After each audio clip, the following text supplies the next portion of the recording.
Hi everyone, welcome to another episode of Psych Talk. Today I will talk about bulimia nervosa, anorexia nervosa, and binge eating disorder. So, bulimia nervosa involves cycles of binge eating followed by a compensatory behavior to prevent weight gain, such as vomiting, excessive exercise, or misuse of laxative. So remember, bulimia, it's always represented by a binge eating episode followed by a compensatory behavior in order not to gain weight. And so people with bulimia often feel intense guilt or shame after those binges, which drives them to these quote unquote drastic measures that I call compensatory behaviors. And the causes of bulimia, it can be both psychological and biological. So the contributing factors can include body image issues. So often people with bulimia have a distorted body image and place excessive value on their physical appearance, fearing weight gain in a very intense way. Uh, they can also have psychological triggers such as anxiety, depression, and trauma, which can increase the likelihood of bulimia. And many engage in binging and then purging to manage emotional distress or feel a sense of control. And genetic factors. So studies suggest a genetic link where bulimia may run in families due to shared genetic or environmental influences. And also if you have like a parent or sibling that has bulimia, your chances of having bulimia as well, they increase massively. And the problem with bulimia is that it poses very health problems, um, from like electrolyte imbalances to gastrointestinal problems, which can be life-threatening if left untreated. And one trait of people who are bulimic is that they develop like kind of scratches or wounds on their hands, and they will also their I don't remember the specific name of that muscle, but it's basically your jaw, like where your jaw is. It kind of looks more like bigger, like you kind of get like a chipmunk face, which is caused by I will say, the over vomiting. And there are various treatment approaches, such as CBT, which can be effective because it helps individuals identify and change the negative thought patterns and behaviors that drive binging and purging. And what is essential about binging is what bulimia. What triggered the behavior? So you have to kind of engage in this introspection um, kind of behavior, because you have to think, what was the antecedent that caused me to binge? What happened before? It could have been that something stressed you out, like maybe a family member, or you felt overwhelmed because you had a lot of things to do, or it was a specific person, or a specific event, a specific thought. And once you identify the antecedent, then you can kind of change the behavior that follows, right? We also use DBT, dialectical behavior therapy, and it's beneficial because it helps manage impulsivity, and it teaches you how to regulate emotionally, and also it gives you some techniques that you can learn to like cope with stress in different ways, in healthier ways, I would say.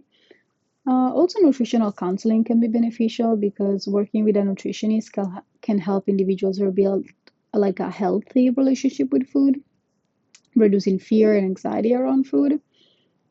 Um, and yeah, that is it for bulimia. I just want to make sure that you guys know the difference between bulimia and binge eating, because bulimia, after the binge, always follows with a compensatory behavior, whereas binge eating is just uh, the basically binge eating episode, and it's not followed by a compensatory behavior. Also, let me read the diagnostic criteria for you guys from the DSM. So, A, recurrent episodes of binge eating. An episode of binge eating is characterized by both of the following: eating in a discrete period of time, example within any 2-hour period, an amount of food that is definitely larger than what most individuals will eat in a similar period of time under similar circumstances. 2, a sense of lack of control over eating during the episode.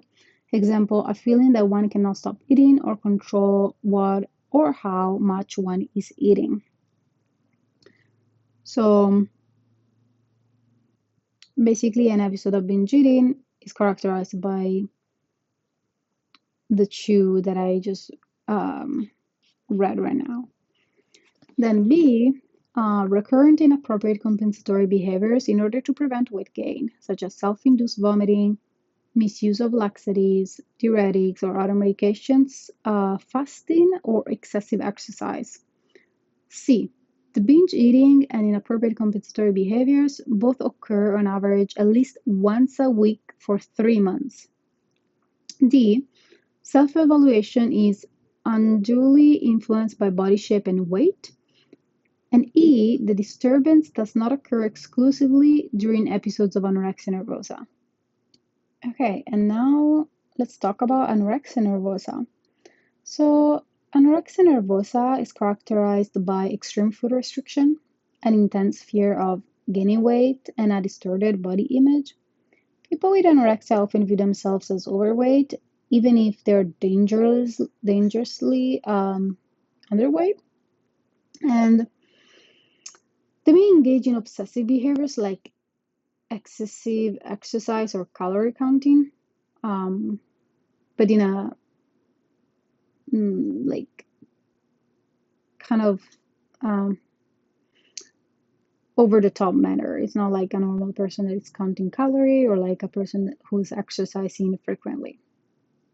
The causes of anorexia, um, well, there are psychological factors. So individuals with perfectionistic tendencies, high anxiety, or low self-esteem are at greater risk.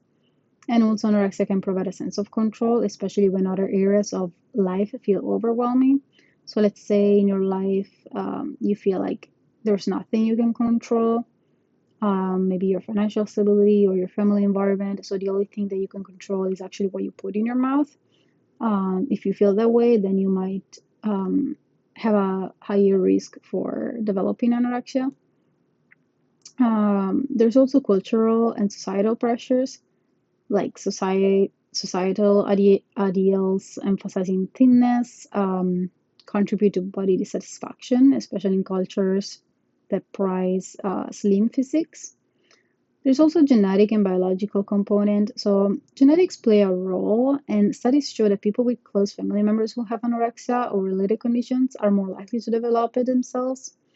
And also brain chemistry. So there are certain imbalances like serotonin imbalance, which can contribute to anorexia by affecting mood and appetite regulation. And anorexia is among the most life-threatening mental health disorders, and risks include heart complications, bone density loss, severe malnutrition, and heightened risk for suicide. Um, yeah, anorexia, it's very life-threatening. But obviously, we have many treatments nowadays, such as multidisciplinary care. So, which involves a team of specialists, so including doctors, therapists, dietitians, to monitor both physical and mental health. We use CBT, which can help individuals challenge and change distorted thoughts about body image and food. Um, then we can do family-based therapy, And family-based therapy is especially effective for adolescents because involving family members in treatment um, can support recovery at home. And also we have nutritional rehabilitation. So restoring weight to a healthy level is pretty much the primary goal. And dietitians work closely with patients to introduce balanced eating patterns in a gradual, supportive way. And I mean, we can also use medication, although medications are generally less effective for anorexia. They can sometimes like, help manage anxiety and depression symptoms, but definitely therapy it should be the first approach. So, the diagnostic criteria for anorexia nervosa on the DSM, I will read it right now for you guys.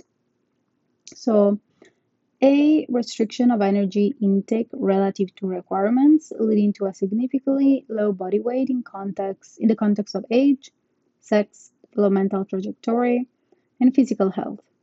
Significantly low weight is defined as a weight that is less than minimally normal, or for children and adolescents, less than minimally accepted. B. Intense fear of gaining weight or of becoming fat, or persistent behavior that interferes with weight gain, even though at a significantly low weight. C. Disturbance in the way in which one's body weight or shape is experienced, undue influence of body weight or shape on self-evaluation, or persistent lack of recognition of the seriousness of the current low body weight. So there are two different types of anorexia. So there is the restricting type and the binge eating purging type. So the restricting type, during the last 3 months, the individual has not engaged in recurrent episodes of binge eating or purging behavior. Example, self-induced vomiting or the use of laxative, diuretics, or enemas. And this subtype describes presentations in which weight loss is accomplished primarily through dieting, fasting, and or excessive exercise. The second type is binge eating purging, which during the last 3 months, the individual has engaged in recurrent episodes of binge eating or purging behavior, example, self-induced vomiting or the use of laxative, diuretics, or enemas. Okay, last but not least, binge eating disorder. So, binge eating disorder is characterized by repeated episodes of uncontrollable eating, often to the point of discomfort. And unlike bulimia, people with binge eating disorder do not engage in compensatory behaviors, which often results in weight gain. So, for example, a binge eating episode, how it can look like is consuming a lot of food in a short period of time. And the causes of binge eating can be emotional coping mechanism. So binge eating can serve as a way to cope with difficult emotions such as loneliness, stress, or sadness. Um, it can happen because of dieting or restriction, and so like a history of restrictive dieting can trigger binge episodes due to the feelings of deprivation, leading to a cycle of binging and restriction. There are also genetic and biological factors. So research suggests a genetic link for binge eating disorder, as well as imbalances of, in hunger regulating hormones and neurotransmitters like dopamine, which impacts reward processing. Also, you're more likely to have a binge eating disorder if you have a close family member who has a binge eating disorder. Also, body dissatisfaction, like other eating disorders, dissatisfaction with body image is often linked to binge eating as individuals attempt to self-soothe using food.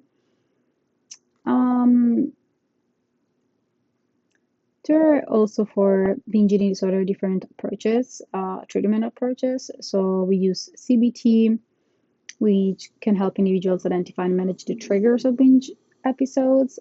So working on skills to break the binge cycle and develop a balanced relationship with food.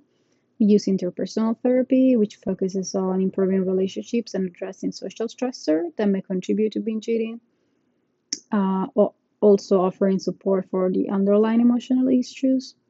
We also use nutritional counseling, and mindfulness and emotion regulation can also work. So, learning mindfulness techniques can help individuals recognize the binge triggers, while emotion regulation strategies allow them to process emotions without resorting to food. And now I'm going to read to you from the DSM the diagnostic criteria. A. Recurrent episodes of binge eating. An episode of binge eating is characterized by both of the following: eating in a discrete period of time, example within any 2-hour period, an amount of food that is definitely larger than what most people will eat in a similar period of time under similar circumstances. 2. A sense of lack of control over eating during the episode, feeling that one cannot stop eating or control what or how much one is eating. B. The binge eating episodes are associated with 3 or more of the following: eating much more rapidly than normal, eating until feel uncomfortably full, eating large amounts of food when not feeling physically hungry, eating alone because of feeling embarrassed by how much one is eating, feeling disgusted with oneself, depressed or very guilty afterward. C. Marked distress regarding binge eating is present. D. The binge eating occurs on average at least once a week for 3 months. E. The binge eating is not associated with the recurrent use of inappropriate compensatory behavior as in bulimia nervosa, and does not occur exclusively during the course of bulimia nervosa or anorexia nervosa. And now I would like to read to you guys a case study um, about bulimia nervosa so that you can get just like an example of how it can look like. I'm reading this case study off of a book called Selecting Effective Treatments, a comprehensive systematic guide to treating mental health disorders. Okay. I didn't mean for this episode to be this long, but yeah, I thought it was kind of nice to put all these feeding disorders all together. Okay, anyway, let's read the case study. Andrea was a sophomore at a large state university where she was majoring in biochemistry.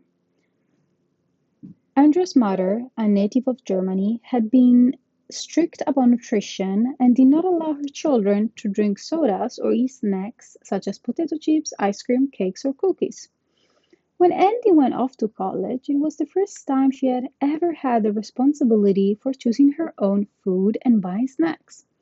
By mid-winter break, Andrea had gained 20 pounds and was having a hard time fitting into her clothes. It was after she went home for the holidays that her mother insisted she loses weight. In January, Andy returned to school and went on a strict diet. She restricted her food intake to an unreasonable 750 calories a day. She stopped participating in school's meal plan because it had so many starchy offerings, even though the plan also included plenty of fresh fruits and vegetables.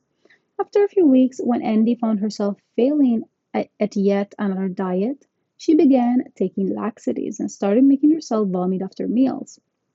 But rather than losing weight, these compensatory behaviors actually encouraged her to eat more. Andy was embarrassed by the amount of food she was consuming, and to avoid ordering multiple meals at once, she started to drive through several different fast food places to obtain her meals. Andy seemed to be gaining weight, and soon she was starving herself during the day and eating all of her roommate's food after she went to bed. The night before Andy's birthday, her roommate bought a 2-layer chocolate cake, but when it was time for the party, all that was left were chocolate crumbs on a plate. Andy had eaten the entire cake, and the roommate confronted Andy and insisted she get help for her eating disorder. After an initial assessment at the University Health Center, Andy was diagnosed with bulimia nervosa. And that is it for this episode. Thank you for listening.